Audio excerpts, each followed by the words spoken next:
believe in the ripple effect.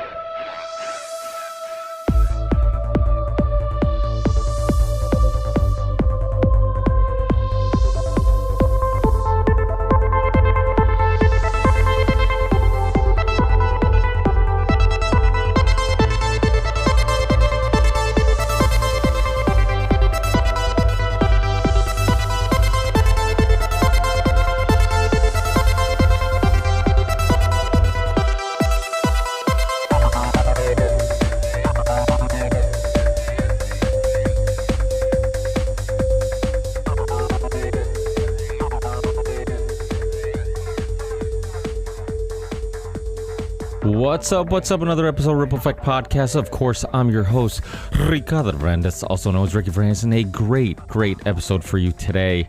And if I sounded nervous on this episode, it's because I was. I had the great privilege of chatting with NBA legend, basketball legend, and outspoken voice in the medical freedom community, John Stockton. If you're a basketball fan like myself, you'll understand why this episode was such a big deal for me. I've been so lucky and so privileged to talk to so many people that I couldn't imagine ever getting on this podcast when I first started in 2013.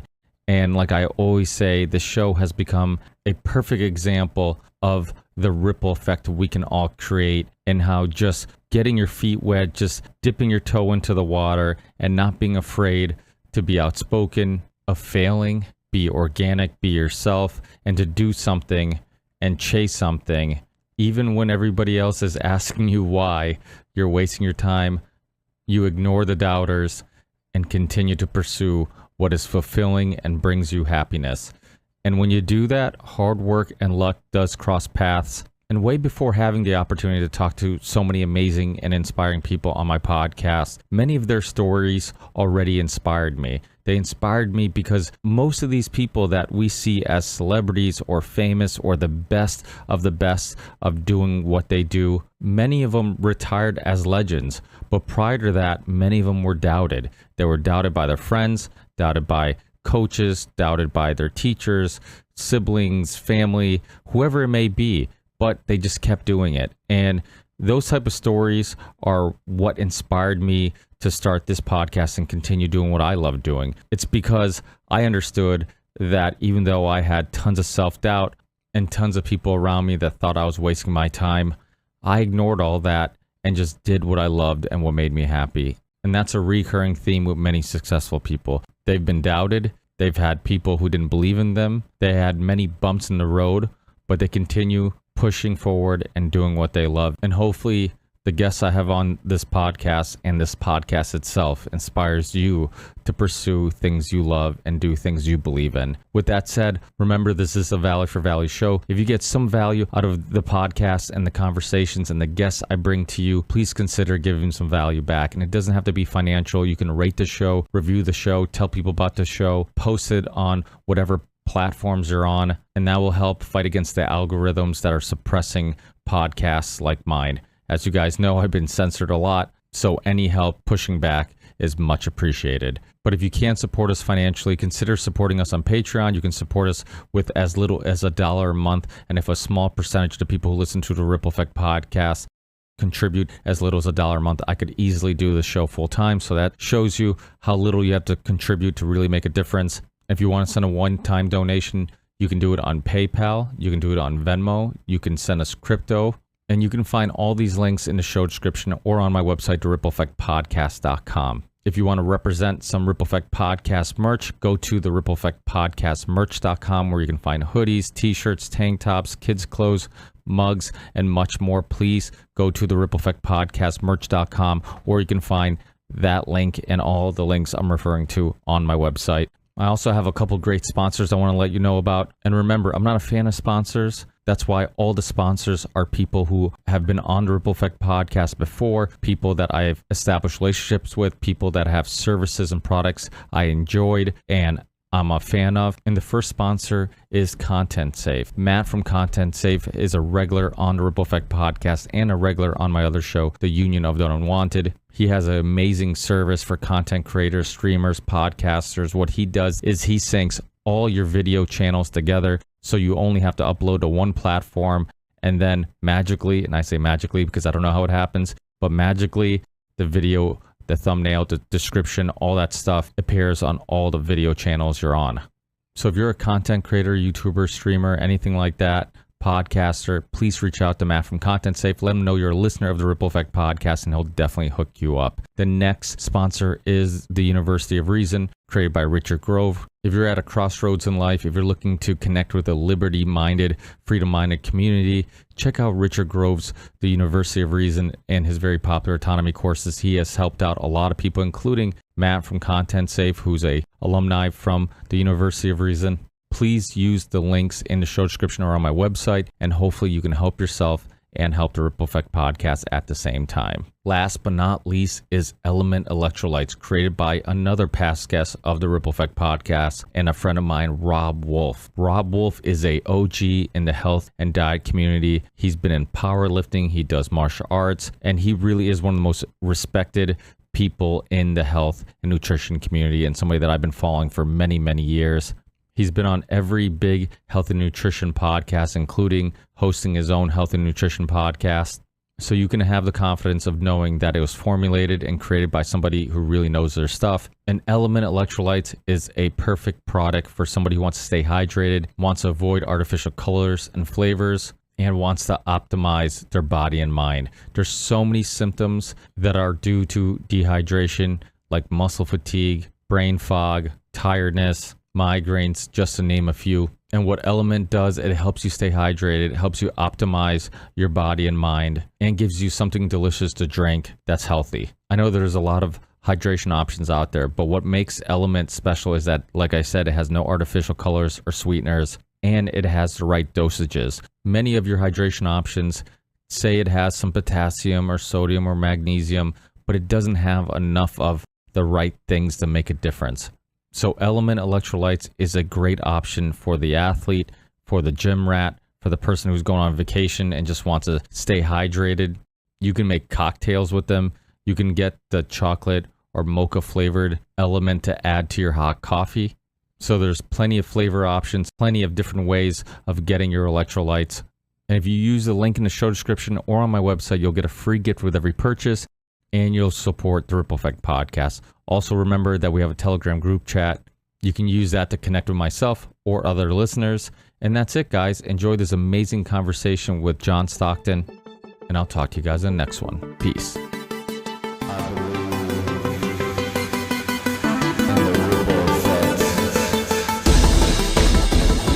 helped mold John Stockton, the person we know today, who does have the courage to be outspoken? Wow, at the risk of plugging a book that I wrote a long time ago called Assisted, there's so many people that fit into that category that I owe thanks to, and that helped mold me. And from neighbors, certainly my mom and my dad, certainly my brother, my best friends were good people, and people that coached me were great people, and they cared about the individual. So I guess I grew up in a middle class neighborhood. My dad went to work 2 blocks away at the tavern, and mom stayed at home. Great relationships with both. I had rare opportunity to walk through a tavern at age 6 if I wanted to say hi to my dad every day coming home from school. And really a great way to grow up. Rode our bikes, morning till night. We were just off and going, and neighbors watched out for you. Like I said, it's a great way to grow up. So basketball, I did whatever my brother did. I have a brother that's 4 years older than me. He was very good and very young, and I probably lost 1,000 one-on-one games to him over the course of my lifetime. But I loved whatever he did, and he would go to the gyms, and they'd try to get in the gyms. They couldn't get into gyms, so they would pull the chains open on the doors. That's how people secured the doors, and they would drop me in through the top because I was little, and I'd scurry around the building and open a window or something to let everybody else in. So that's the love of basketball. That's the love of a childhood, and really just couldn't complain a bit. Well, one thing that the typical basketball watcher might not know is that you're not just a great point guard. In my opinion, one of the best of all time, one of the best players of all time. I mean, all assists and steals, 2 amazing categories. And the amazing thing about those categories is that one represents you play defense and one represents you play offense the right way, which I love. And Where do you think that style came from? I've heard a little bit about, typically you being the smallest guy and having the pass so that you could stay on the court. Was that a big part of it? And was that also a contributor to what made you tough? Because one thing you hear from every player that played with you, they talk about how damn strong you are and how tough you are. Sometimes they didn't know if it was Karl Malone or yourself setting the pick because it felt the same.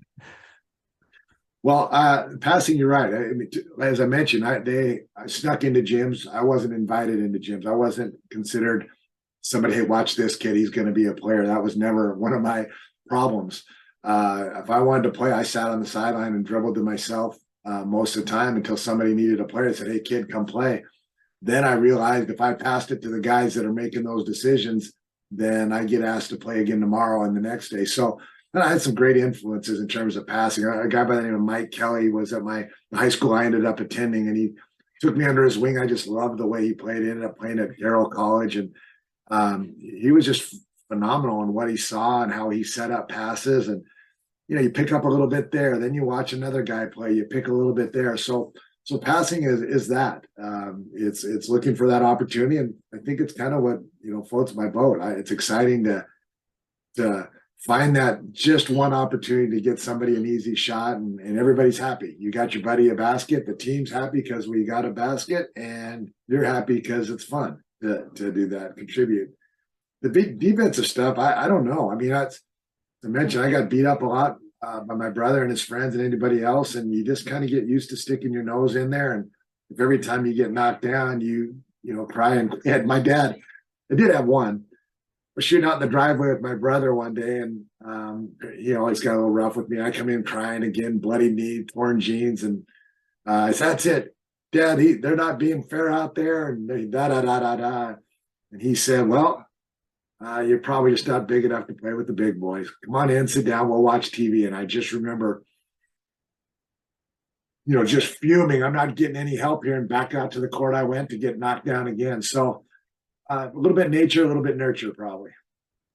Yeah, that's something about basketball development that I think is unique to basketball is going to pick up games and having to earn your right to be on the court. We grew up in an era where, I mean, obviously you're older than I am, but in my era it was still very similar. I was born in '85, so yes, I'm a little bit on the younger side, but I still grew up in the era where people had to earn your right to be on the court, and you had to earn respect from your peers, and it made you tough. And you didn't talk trash to the older guys because they would kick your ass basically.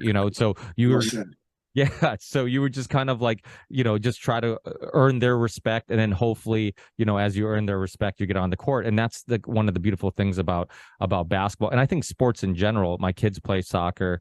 I coach them in that. And one thing you see a lot is just how soft the game has gotten. And also, there's this. Obviously parents don't make it any easier because the parents are always complaining about this, and it's hard to find people who want to ref games, hard to find people who want to coach because of parents and all these other things.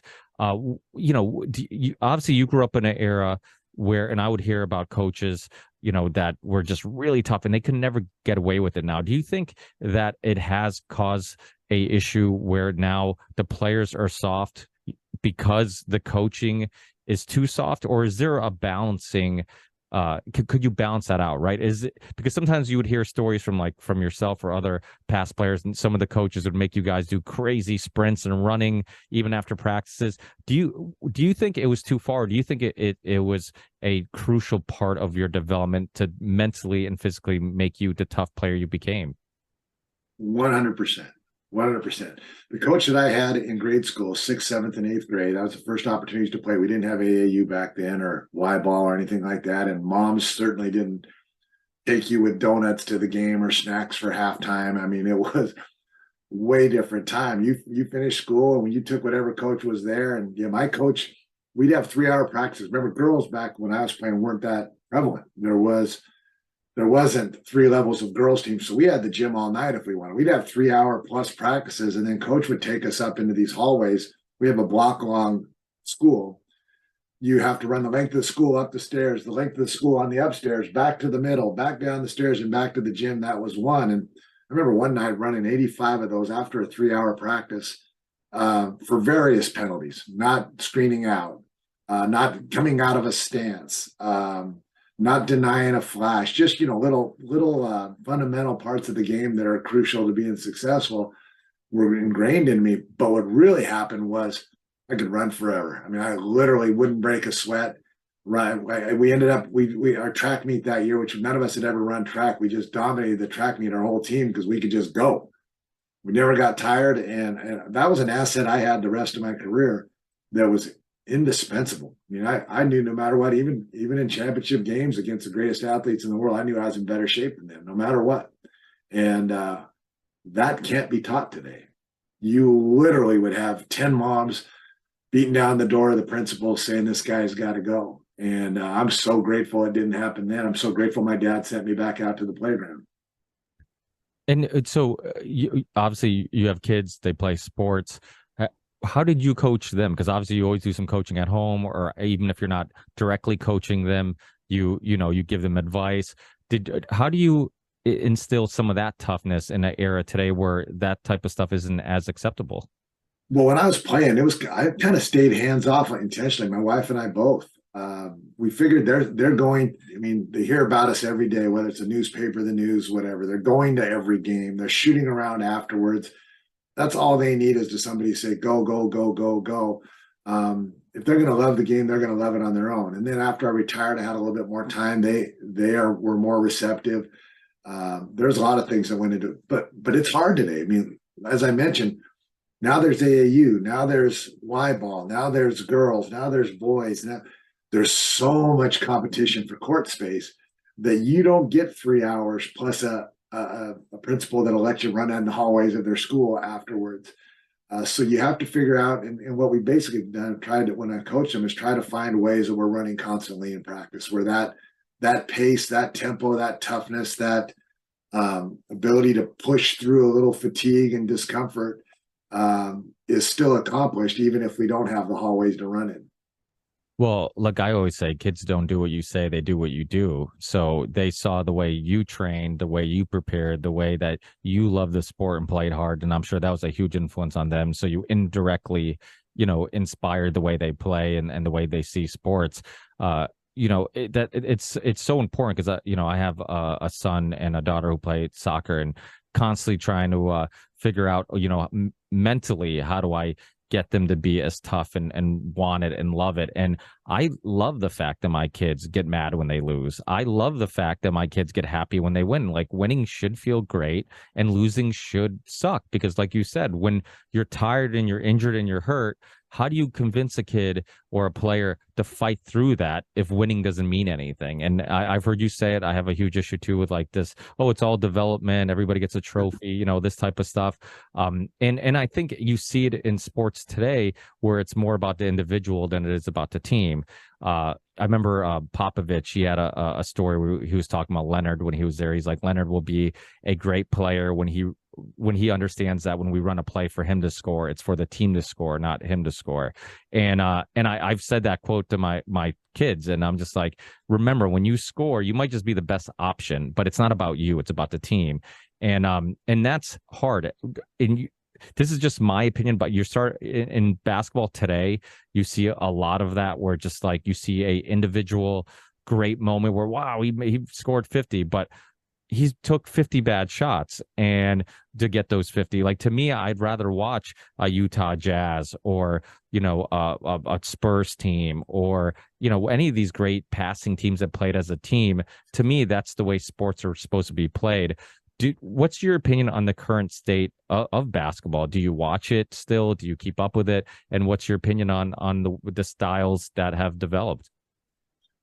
Yeah, I watch it some, not much. I'm not trying not to watch it, just life's busy. And we have 6 kids. Most of them are still playing in some form or another. And we enjoy watching that. We enjoy being outdoors. We enjoy a lot of other things. So I haven't seen a lot of games. I was also kind of removed from watching the Gonzaga games, which we can get into if you want. But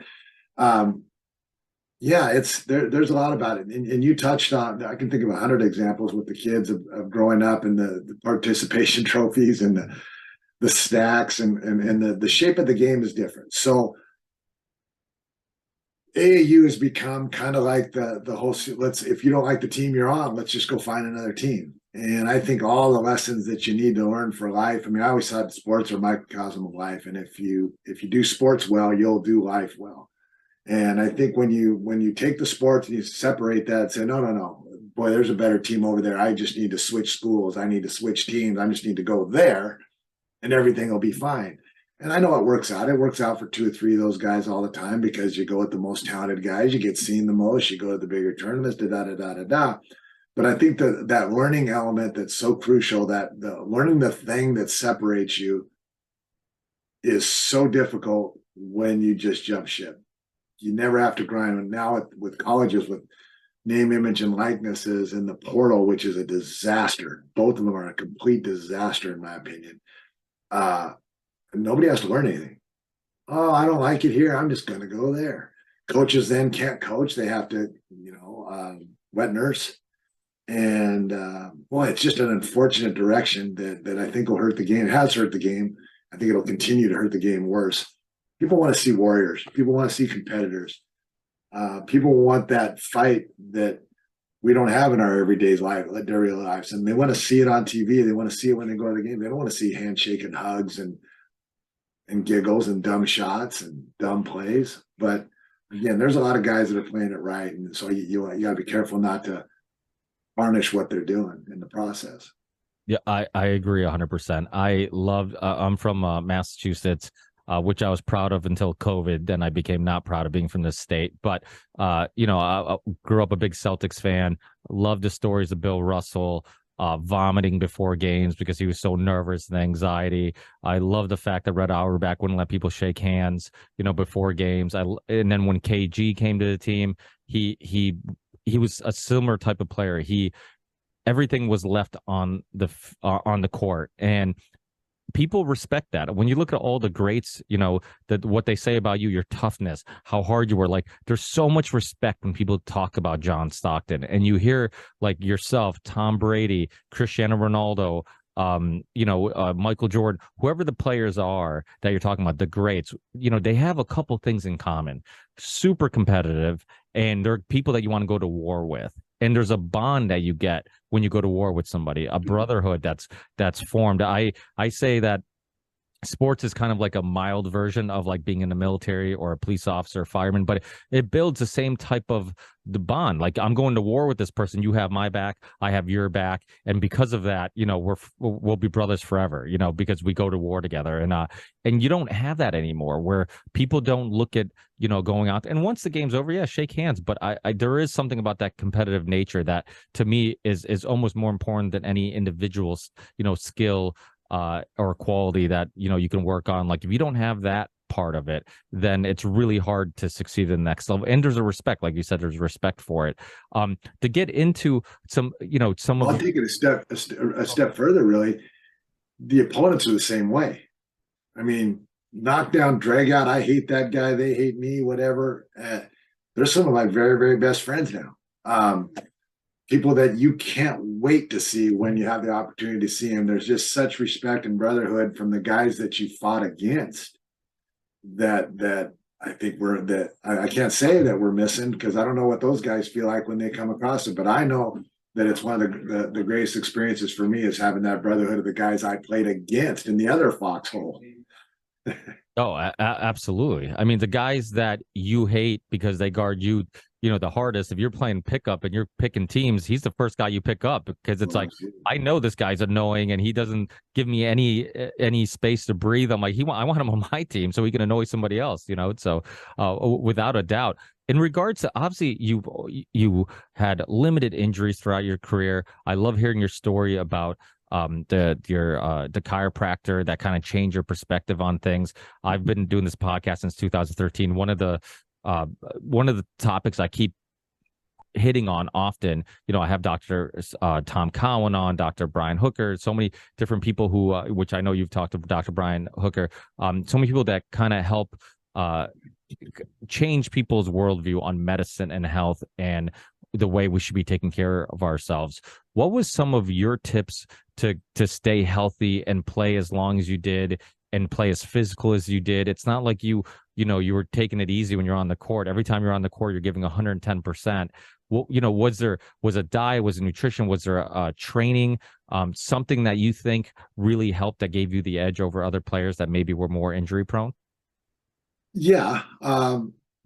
I would like to say diet, but I can't. I mean, I was a kind of a cheeseburger guy for every meal for a while when I was a younger player. I got better over time and tried to eat. Mark Eden helped me a lot with that. Is no, you gotta fuel this machine and eat better. So it took a while, and I'm still not perfect at it, but eating's part of it. I always got my rest. I think a lot of guys, when they finish a game, that's just the start of the evening, and for me, it was I'm already on to the next night. How am I going to be the next night? I felt like I owed that not just to myself and my family, but to my teammates and the fans. You're being paid to give them your best, and your best can't be there if you're going on 4 hours sleep. Again, this is back in the day when we weren't chartering planes either, and sometimes 4 hours sleep was just part of the process because you had to take a early morning flight the next day, no matter what. So if you're out there adding to it, it's going to be diminishing returns. The biggest, I think, and we talked about it earlier, preparation. That conditioning that I learned from my 6th, 7th, and 8th grade coach, Coach Pickett, became part of me. And my season would end, and I'd go home, and I'd be in a pickup game that night. First night after a full 100-game season, I'd be playing pickup that night. I'd be in the weight room the next morning. Be doing my running, I mountain bike, water ski, all active, different sports, different muscles, different needs. So I always felt like my preparation was second to none. But the big piece, in addition to that, was my chiropractor friend, Dr. Bueller, who's still at it, still getting it done. And it took a while. I mean, I thought he was a quack, like I thought all chiropractors were a quack when I first came in. I didn't grow up with that in my life, and so he had to prove it to me, kind of like the guy going to rat ball, and he did, and he's proved it to me now for 40 years or so. Yeah, they have it's huge. Yeah, it's huge. And I've heard you tell the story about your ankle, right? Like you had an ankle injury. Typically, especially when basketball, ankle injuries are very common. They tell you to ice it, rest it, put it up so you get the inflammation to go away from it, and so it doesn't inflame. And take ibuprofen, some anti-inflammatory. But he had a different approach, right? Absolutely, and it caused turmoil with our team too. So standard, like you said, 6 to 8 weeks, ankle sprain. You do the process modalities, ice, pressure, and we would combine some of those things. But what Dr. Bueller would do would be he'd typically adjust the ankle if it required it, and you can tell that through his muscle testing. And then he'd work usually it's perineal muscles. If your ankle goes to the outside, it's usually the perineals that give in first, and you reactivate those. You get the bones aligned the way they're supposed to be aligned, and you feel stable. It hurts. I mean, you caused a trauma. It still hurts, but it's manageable hurt because you feel the stability, you feel the strength in it. And I had one we played back-to-back nights in Orlando and then Miami. So I sprained my ankle right at midcourt, the ankle bone, the malleola. I dropped right onto the floor. I had to be carried off the floor. I could put no weight on it. We're in the training room with the trainer, and they started pushing on my foot like that. My foot would just shake, and I couldn't hold it. But I said, "Hey, whoa, it hurts, it hurts." And so there was an argument in there. Do we do the conventional style or do we do Dr. Bueller style? And by that time, I had complete faith in Dr. Bueller style. Not that I didn't in the trainers as well, but I said, let's hold off on the ice a minute. He did his deal. He grabbed my foot after we were done, and he pulled with great strength. It didn't shake and didn't hurt, and I had stability and strength. I went back out and played. I got carried off the court. I'm sure people thought, oh, yeah, they injected it. Never would I do that. So I go back and play, and then again, another thing people would say is, well, that's adrenaline. He's just playing on adrenaline, da-da-da-da. But I played the next night as well, back-to-back nights on a severely sprained ankle with his method and without debilitating issues afterwards. So, man, I tell you, I'm sold. He sold me for 40 years. And if people are looking to expand their athletic horizons and stay healthy doing it, I'd say look at Dr. Craig Bueller, AMIT process. Well, it's the human body is this amazing machine, and if you give it Oh the man. right fuel and you give it, how many professional athletes were told by experts, professionals, who most of them have never worked out a day in their life and have been bookworms their whole lives and don't understand, what it's like to recover from an injury or whatever. How many of them have been told like you'll never play again, and then they end up saying, you know what, I love, being active. I love, I'm like yourself. I go to the gym every morning. I've always played sports and done something active. I just feel physically and mentally I'm at my best when I do that. It's for, mental stability and physical stability. And, and so many people have proven doctors wrong. And if you give your body the right fuel and you give yourself the right things it needs, it'll take care of itself. And that's why when people have this debate about universal health care and, oh, medicine's so expensive and all these things, I always say, I'm like, maybe we, instead of trying to figure out the cheapest way of getting prescription drugs, maybe we should look at health completely different and say, hey, how about we don't worry about how we get these expensive prescription drugs, but how about we start being proactive and we teach people how to take care of themselves? Because you wouldn't need these prescription drugs if you weren't eating processed foods, if you weren't, up front of a computer all day in a cubicle and you're ordering takeout and you're not moving and getting vitamin D and sweating, which is the, strongest way to detox is sweating. And, that, how it is. Like you get that sweat where your whole body is drenched. Like you never felt better. Like you just feel like you detox. You feel great. Your mood's better. Everything. You feel like, wow, I've accomplished something. So all these things are really important. Even today, do you still stay active, work out, vitamins, anything like that, in regards to supplementing?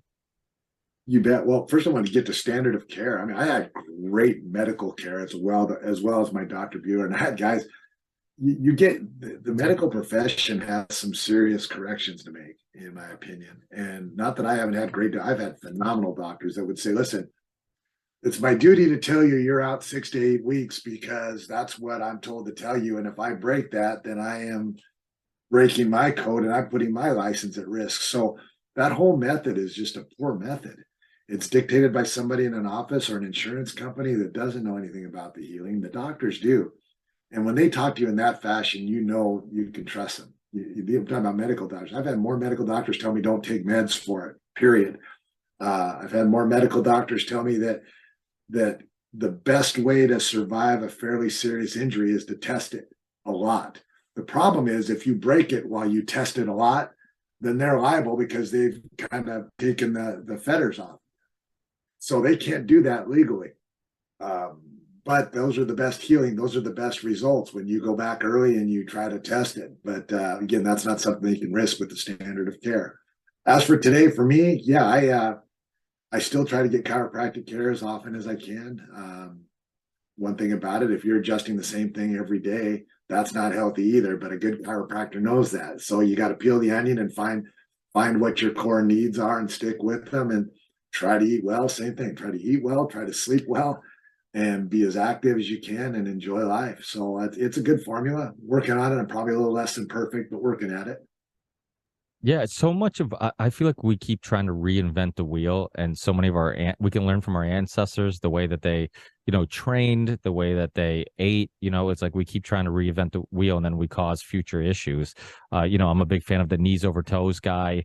Who to me, I think he cured all his joint pain and all the stuff when most experts would tell him like, hey, you'll never play, or take this anti-inflammatory, to whatever it may be, whatever advice they might give you. Then that's why I think functional medicine is starting to become much more popular. People are looking at symptoms as like, oh, this isn't a issue I need to resolve. A symptom is my body doing what it needs to do to fix the problem. And I think that's where we have it all wrong. Most people look at like, oh, I have a fever, I need to immediately bring it down. It's like, no, that's your body. It's same thing with like food poisoning. You have food poisoning, you're throwing up because your body knows something that it doesn't want it in there. It's trying to get it out. So without a doubt. And so he was a big influence on, the way you looked at medicine and whatnot. So to bring you into some of the more controversial topics, COVID, for example, I mean, I got kicked off YouTube and banned off some platforms for having people on like Dr. Brian Hooker and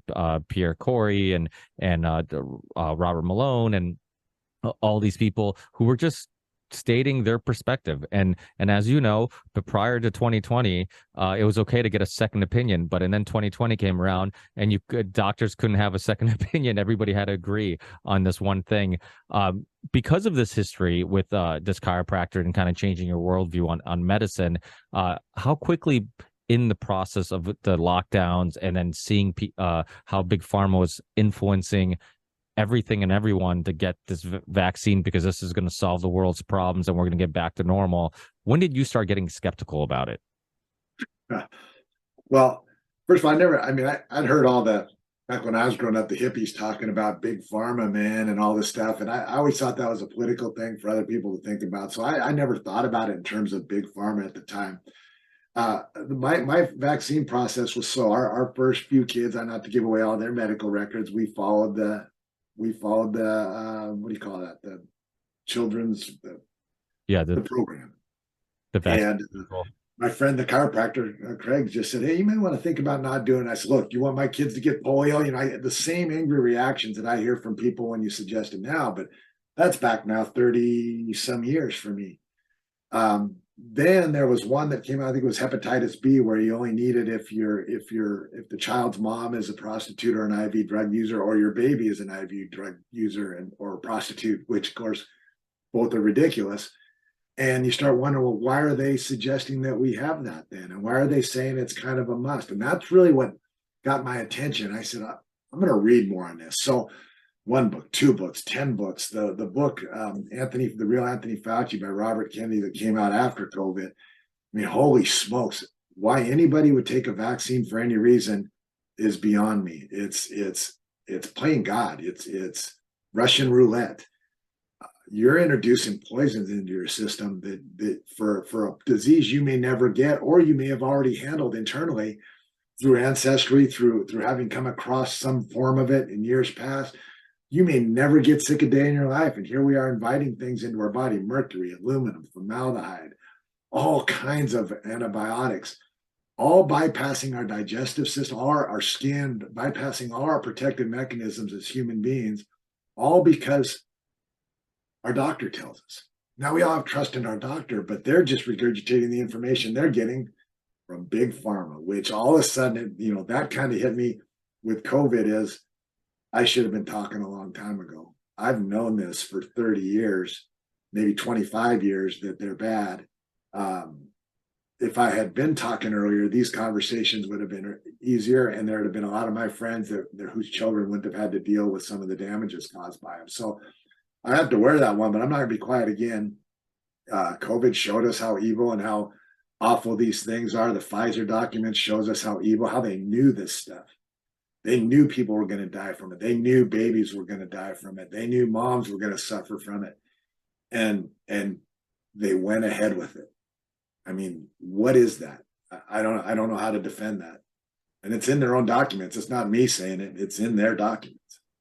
Yeah, and you've interviewed some amazing people like Ed Dowd and others who have done some amazing work on this topic. And the one part that was really frustrating was, you took, I live right outside of Springfield, Massachusetts, obviously where the Basketball Hall of Fame is. I live in a small town called Ludlow with, a big Portuguese and Polish kind of community, a lot of foreigners. And we're just looking for something to do. They took down basketball hoops everywhere. You couldn't find a basketball hoop anywhere. We would travel all over Western Massachusetts just looking for somewhere to shoot hoops. And to know that these kids were stuck at home watching Netflix, eating snacks, and that's what the doctor on TV was telling you to do to protect your health, was insanity to me. And then the fact that in prison you're surrounded by murderers, killers, liars, the worst of the worst people, and then they punish you by putting you by yourself. So we know that is a punishment. That is psychologically not healthy. We took the most social creatures on earth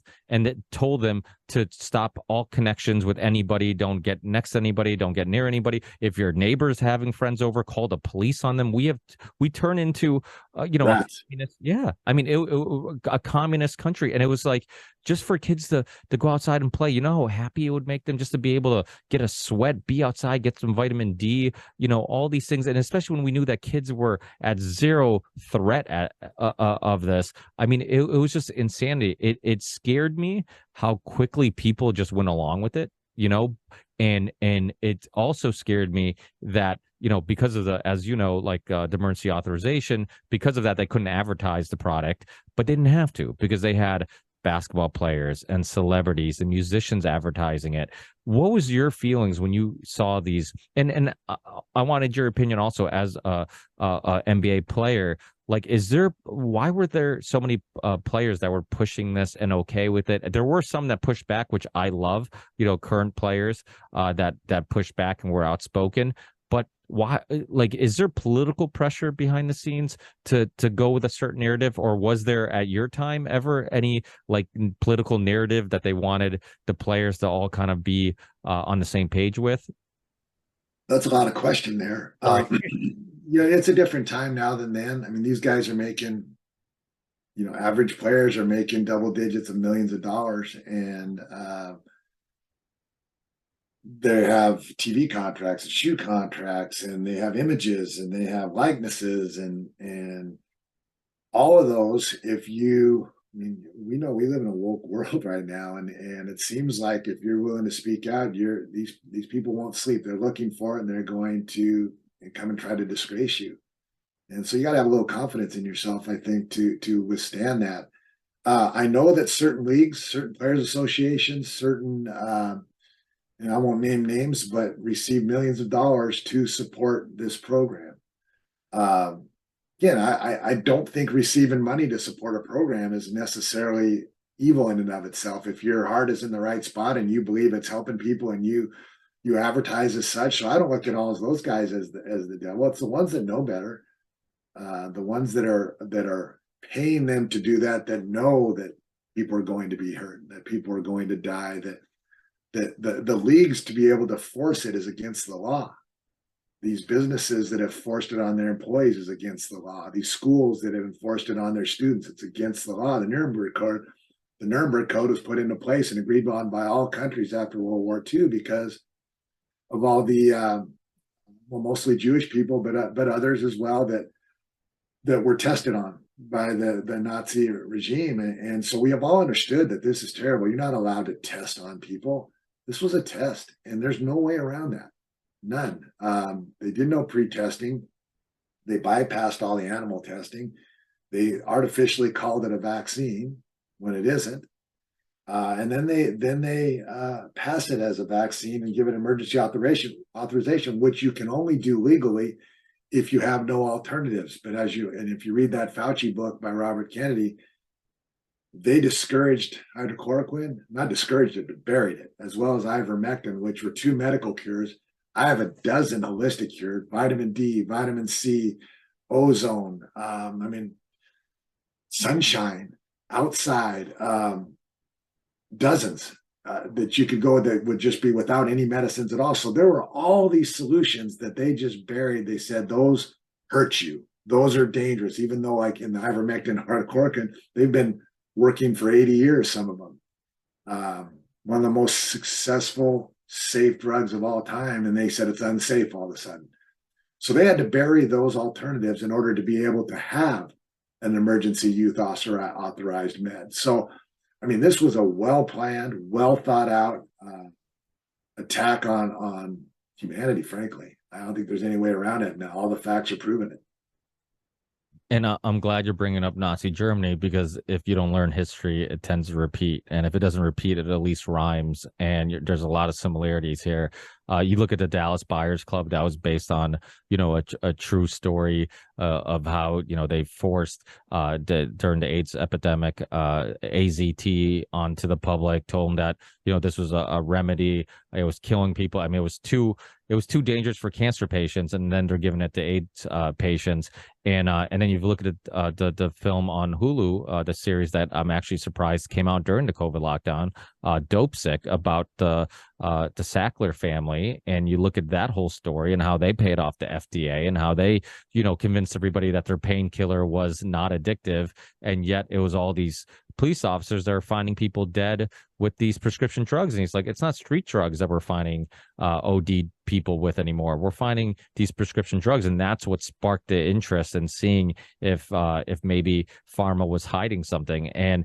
But without a doubt, I mean, I think people look for the path of least resistance. Like a lot of people I know during our interview, you said one of your pet peeves is people who are lazy, and I'm the same way, because it's like everybody wants to get health by taking a pill or taking a vaccine, and instead of, like you said, exercising, eating right, doing the things that are harder but much more rewarding, and at the end of the day you feel better.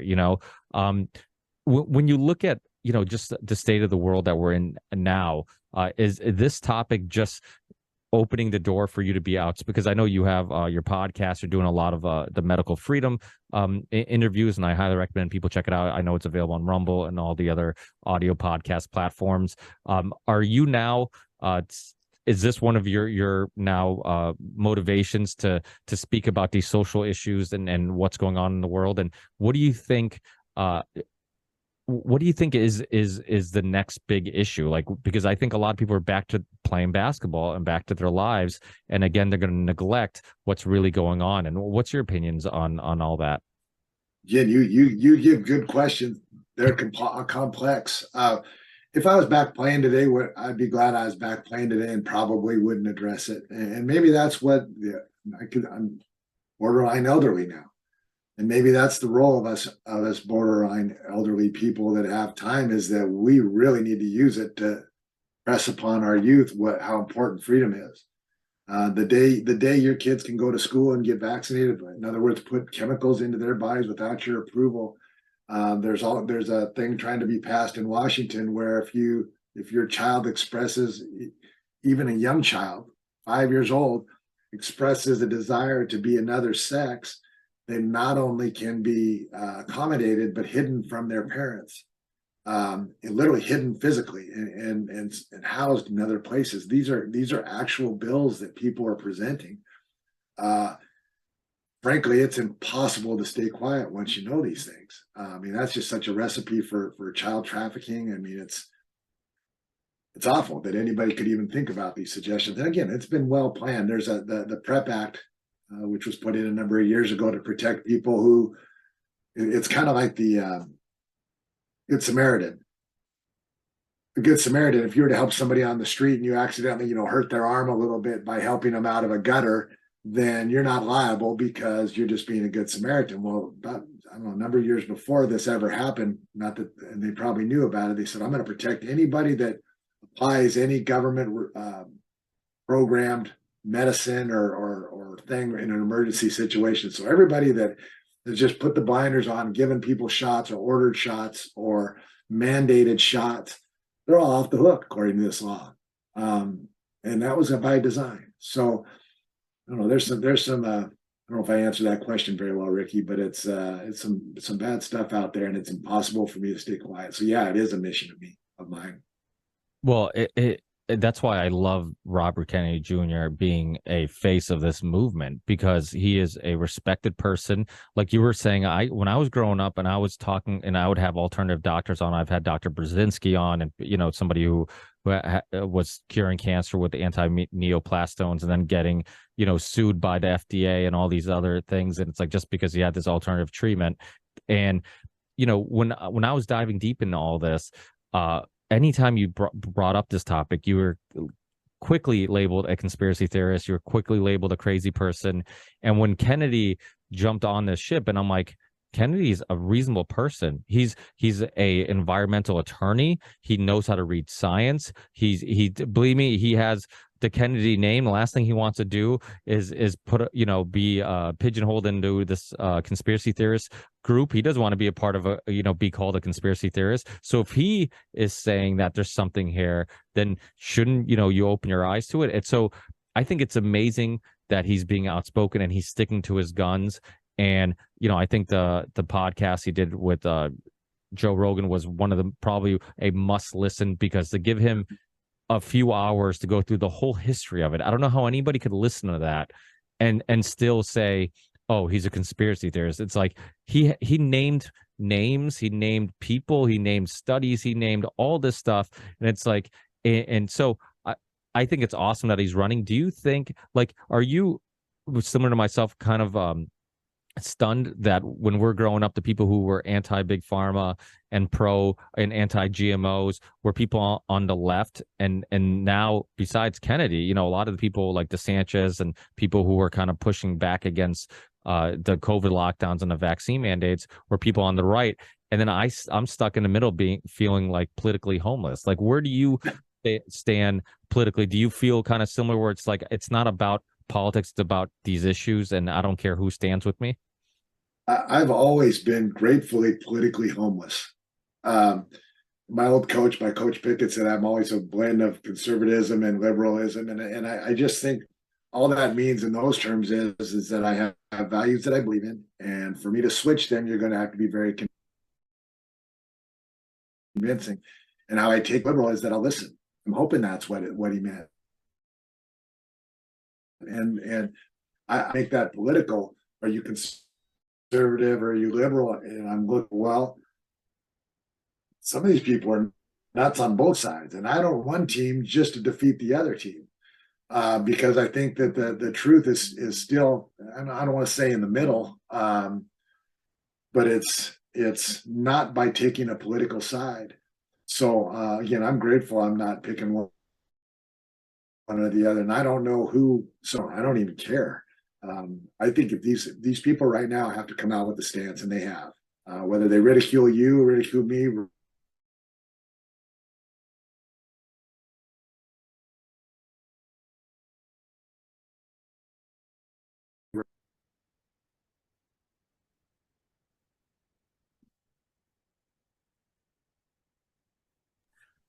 Yeah, I'm sorry, I was muted. There we go. We're good now.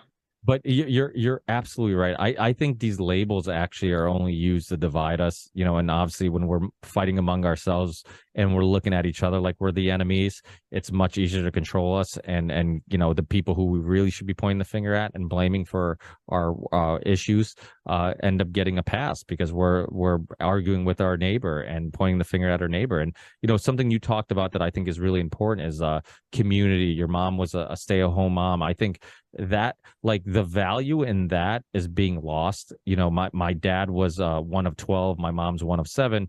We would go back to Portugal every summer, and I would spend every summer growing up as a kid back in Portugal. They grew up, they were farmers, grew up in a little village, and they didn't have material wealth, but they also didn't have depression, and they didn't have anxiety, and they didn't have these issues, and they always had community. And if you needed a hand, you always had somebody to help you out. And if you were raising a family, you always had uncles and aunts and grandparents and everybody. You know, it took a tribe to raise people, and everybody was involved. Now people send off their kids to, you know, daycare or some after school special, you know, event or thing, and they pick them up at the end of the night when they're, you know, exhausted and stressed from work, and then they see the worst part of you because you're just tired and you want to be left alone, and then you do it all over again, and then you don't end up being the biggest influence on your children.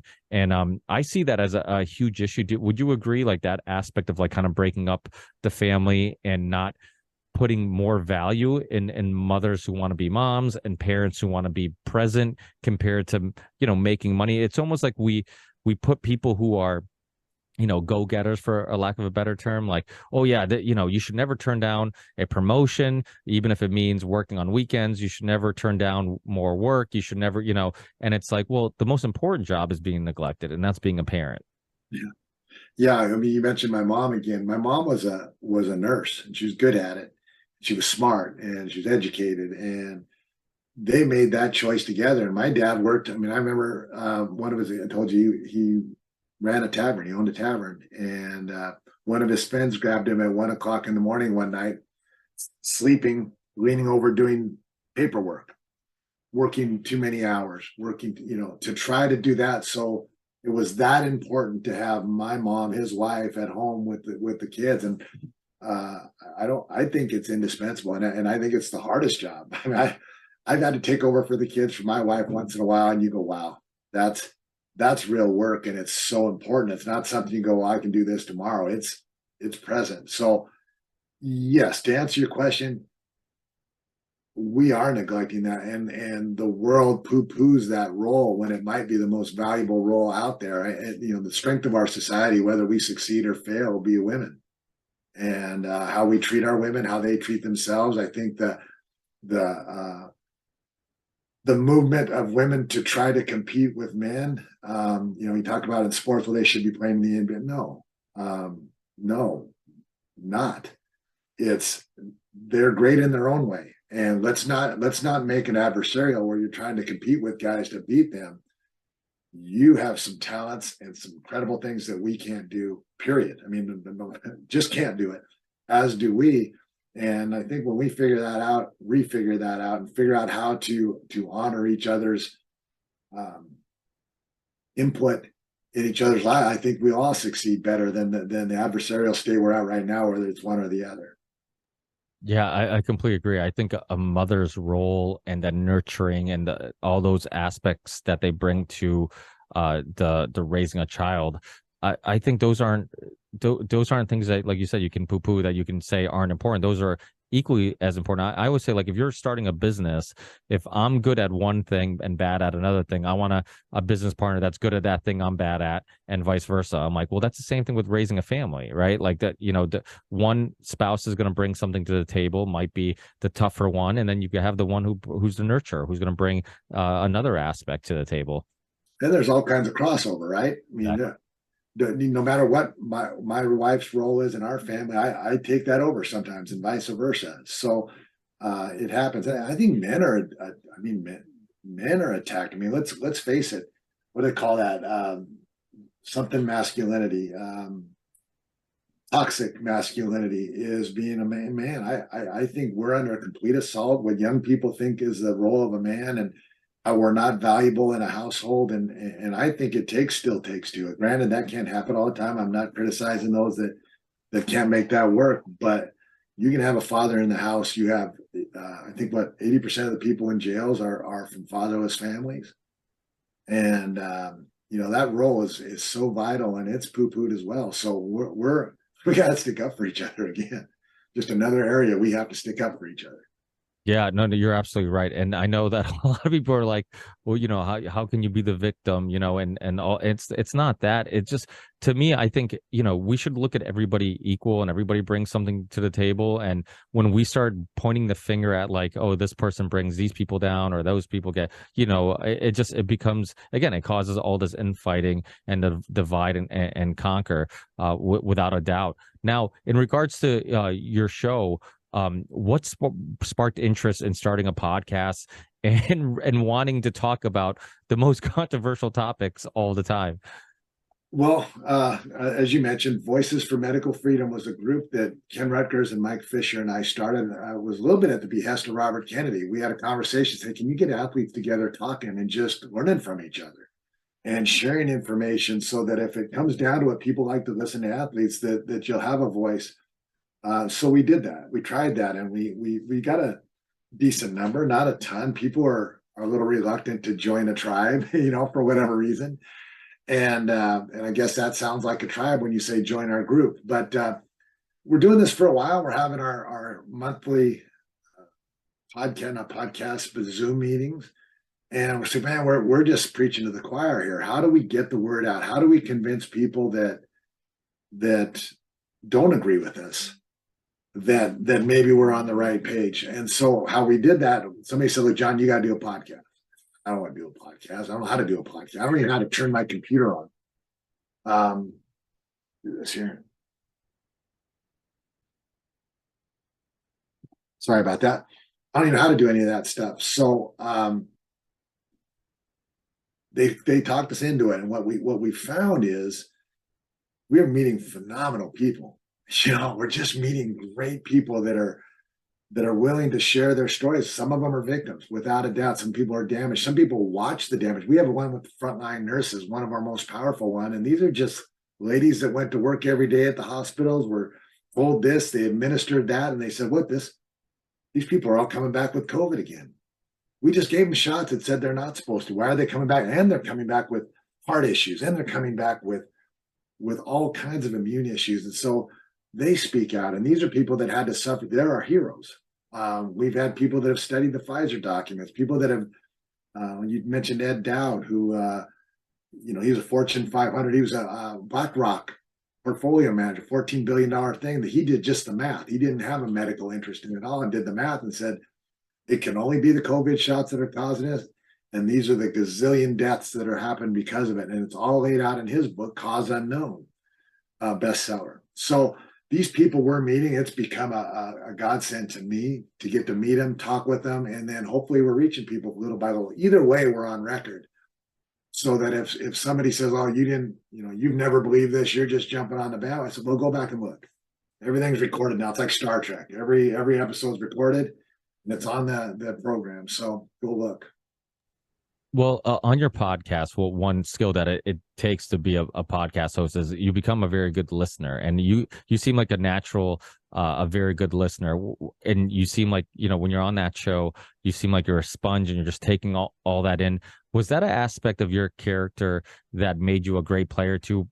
You talking to older players, or listening to coaches, always trying to take as much in as possible, and trying to get any tip, anything that could help improve and optimize your game? Without a doubt. Yeah. The little brother, always watching Big Brother. I mean, listen, all the fights my brother had with my dad about long hair, whatever the heck it was back in the day, I wasn't making those mistakes again. And so, yeah, I sat on the sideline for years, never getting to play, and I learned constantly. My best learning sessions in the NBA were sitting behind and watching Ricky Green, who was an all-star with the Jazz at the time, and just watching what he did. And that stretches to guys on other teams. Why are they beating us? Then our own team, why is this guy not as good as he could be? Can we help that? Yeah, I am curious. I think that's one of my strengths. I do want to know more. I want to figure it out, and it's a work in progress. Do you think that's an underrated aspect of what makes a great player? Like it's always hardware and software, right? And it's like the great players have a mixture of both, like the IQ, the ability to learn from others, and maybe put your ego aside and try to take in as much as possible. And then you see the great athletes, the guys who are phenomenal athletes, but never make it to that level because maybe they don't have the software. How do you teach that? And how do you get that understanding that, like, hey, I might be a great physical player, but I need to take from everybody and take a little bit from everyone. And did you instill that in your kids also? Try. I don't know if there's a formula for it. There's some people that succeed mightily with just the comfort of not worrying about anything. They just show up and they, not to say they're not doing their work, they're doing their work, but they're just so relaxed about it. There's not a plan in place, and they're phenomenal. There's other guys that grind and they do twice the work that the hardest working guy that's a success does, and they just can't get over the top. So a lot of it, I think, is just your natural wiring. Can you find that niche that matches with your wiring? What kind of makes you go? What makes you tick? That's a huge thing. And there is the learning component is this, and again, it's imperfect. It's not going to work for everybody, but you introduce a thought.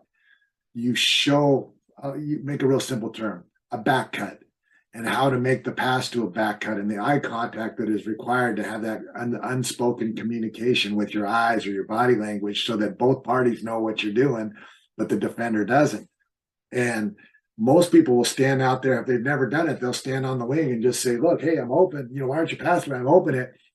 But once they figure it out, and once that cut is made, and once that pass is in place where it bounces up softly into their hand and they finish for a layup, the light goes on. And that light never dims again. And now they have it's opened up their frame of vision. They can see something they didn't see before. And now it's up to them. How much more do they want to explore now that they know that I can make another jump in how I play just at this one play? How many more of those are out there?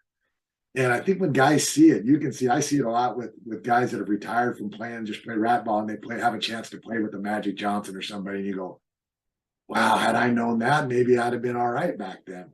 It's that's what's fun about sports, I think. It's just the love of learning and picking up little niches.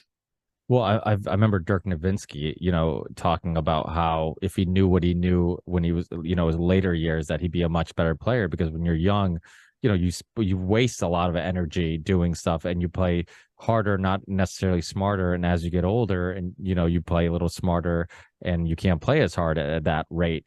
And so yeah, I think the mental aspect of it is so crucial to any athlete's development. It's learning how to put your ego aside, learning how to do what's best for the team, learning, that basketball isn't just offense. If you score 50 but you let them score 51, like what good is that? It's like having pride in both ends and all that aspect. Yeah, I think the mental part of it is a little underrated a little bit. And it seems like guys like you, the greats, the best that ever played the game, you guys are so mentally tough. It's not just physically tough, but you're mentally tough. I remember Gary Payton talking about how, and I'm sure you've seen him talk about how he couldn't get under your skin. And the more he couldn't get under your skin and get you to respond, the more it bothered him, that he couldn't get under your skin. And I think that was a reflection of how mentally tough you were. You're like, I'm not gonna, he's not gonna get under my skin. You were always so focused, even when you watch highlights and games of you playing, like you always seem like you were just zoned in. And now, was that a part of just trying to be in the zone? Because you would always hear people study like, how do you get in the zone? And I think that's why athletes are so superstitious. We say they're superstitious, but what they're really trying to do is trying to recreate that special game, right? So it's like, okay, these shoes or this food I ate or whatever I drank or whatever, that maybe this had a impact on me having this amazing game, so let me do it again. Did you did the quietness on the court, was that you just staying in the zone and always trying to stay focused, and you knew that like that was how I was going to if I not getting caught up with all this other chatter and stuff like that, that was how you were going to get the best performance out of yourself? Yeah, you hit a lot of those right on the head. I mean, both Coach Sloan and Coach Layden were big on eliminating variables, eliminating the nonsense. If one guy wanted to wear pink socks, another guy wanted to wear red socks, whatever. You don't have a team. You have a bunch of individuals that are trying to do their own thing. So to the extent they could, they eliminated all those stuff. Similarly, as an athlete, you sit there and I'm gonna play 100 games this year. If I can eliminate what could swing it. So if I eat the same thing every day, then it isn't diet that's affecting the play. And you may have to alter that diet. Yeah. So it's your mind. And I'll go back to Coach Pickett in sixth, seventh, and eighth grade. He'd walk into that even during football, prior to football games that we were playing. He'd say, all right, man, get your thinking cap, get your game faces on. And I want quiet in here. And it's, quiet isn't for everybody. Some guys are a little bit more, jovial before a game. And for me, the quiet was a good spot. I practiced plays. I saw plays that could come up. I saw the player I was playing against, wasn't studying them, but and I don't know. So I didn't sit there and concentrate. Hey, I got to be focused. I got to be dialed. It was by that time it had become just how I did it, who I was. Who was your favorite player growing up? Who was the players that you? I think if you're an artist, a lot of times the people who inspire you, you end up trying to recreate something similar. If you're a musician, same thing. Like if I start playing guitar, I start sounding like the guitarists I like.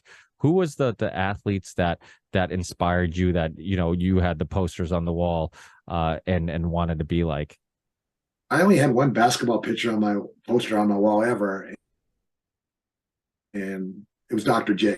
And clearly, I couldn't be Dr. J in any way, shape, or form.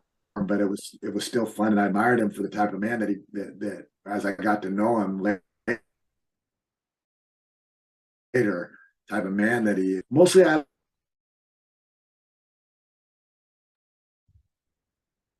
had local heroes. Strangely enough, his name was Steve Brown, and I just tried. That's as far as I needed to look. I'm never going to be as good as him, so I just need to kind of keep seeing what he knows and do what he knows and listen to what he has to say. And then I mentioned him earlier, Mike Kelly from my high school. How was passing Terry Kelly was another star there. Magic Johnson and Larry Bird were both guys that reached me. Now I'm getting closer to when I was a college player at that time, but how they saw the floor, how they passed, how they made passing fun again, how they made it part of the game again was crucial to the NBA. I think they changed the league. That's why I put them down as two of the best players of all time. They changed how we looked at the game of basketball, and I think we could use them again, by the way. But Magic, I remember in high school, maybe late in high school, trying to copy some of the things he did, which also is impossible. But yeah, there you go. And he was he was a very different player in regards to mentality, because he seemed to have fun out there and smile, and and like you said, that worked for him. And I get that, like, different personalities, people need different things. But there is something about, like we were saying before, the appreciation for somebody who goes out there and grinds and is willing to give you every part of it. I think with kids now growing up in sports, it's like we don't appreciate that enough. We look at it as a flaw instead of something that's a good aspect of to their character. It's like, oh, they want to win. Like, that's now a flaw. You look at it's like, oh, this poor kid, like, why is he crying because he lost? It's like, because he wanted to win, and when you leave it all on the court and you go home tired and sweaty and fatigued, and you did everything in your power, you prepared correctly, you hydrated, you stretched, you did everything, you rested, and then you still lose, like, that should have hurt because you invested a lot into it. Yeah, and those kids a lot get then left on the team behind, that the two that maybe are a little far ahead, when they go to play for the so-called elite team, they both lose. So the kids that bump up to the elite team forget how to play with people. They forget the value of the hard work. They forget to honor and respect somebody that grinds and gives you every ounce of whatever it is they have at every moment. And it becomes just who can outshoot or outrun or outjump. And yeah, I think it's a sad commentary for both. If they were to stick it out and learn how to play together and learn how to accomplish something together, first of all, you have a relationship for a lifetime, which I don't think you have in the other ones, and it's a good relationship for a lifetime. And both grow. And those guys that are late bloomers, hard workers, late bloomers, they grow the 6 inches when they're in sophomore in high school. And had they been still in the loop, they might have been phenomenal. They get lost in the cookie cutter seeking out that happens. Absolutely. Well, I don't want to take too much more of your time. I know you're a busy man, and I do want to plug your show, Voices for Medical Freedom. Let people know, any other upcoming guests you might have. I don't know how far advanced you schedule or whatnot. Any other upcoming projects, any social media platforms you might be on if people want to keep up with your work. I know you're laughing about the social media. I have a flip phone. I'm so behind the 8 ball when it comes to that stuff. It's almost, it's a proud embarrassment, is what it is. Pager Proud number? of it. What's that? Can you share your pager number? Yeah, it would be like that. But yeah, we do the Voice for Medical Freedom. I mean, I'm proud of all of our guests. We have like 27 episodes. There's something in every one. I mean, we've spoken with doctors, again, people that we think maybe they can convince even the most hardened believer that the vaccines are safe and effective. Will they listen to an MD? Will they listen to a scientist? Will they listen to a nurse, frontline nurse? Who will they listen to? We just keep trying to get those, and we think we've done a pretty good job. So hopefully people check it out, not because I have any expertise as a podcaster, but these people are tremendous, and I'm proud to have an association with them. Yeah, and I love what you're doing, because you're taking a lot of people who are fans of you as a player, and they're coming and they're like, oh, what's this that John's doing? And let me check it out. And hopefully you open the door to many other perspectives, to people who wouldn't normally run into these conversations. And unfortunately, you're not on YouTube, just like myself, because these conversations can't be on YouTube. But which that should tell you something. They're controlling the info, which means they control the people. It's social engineering.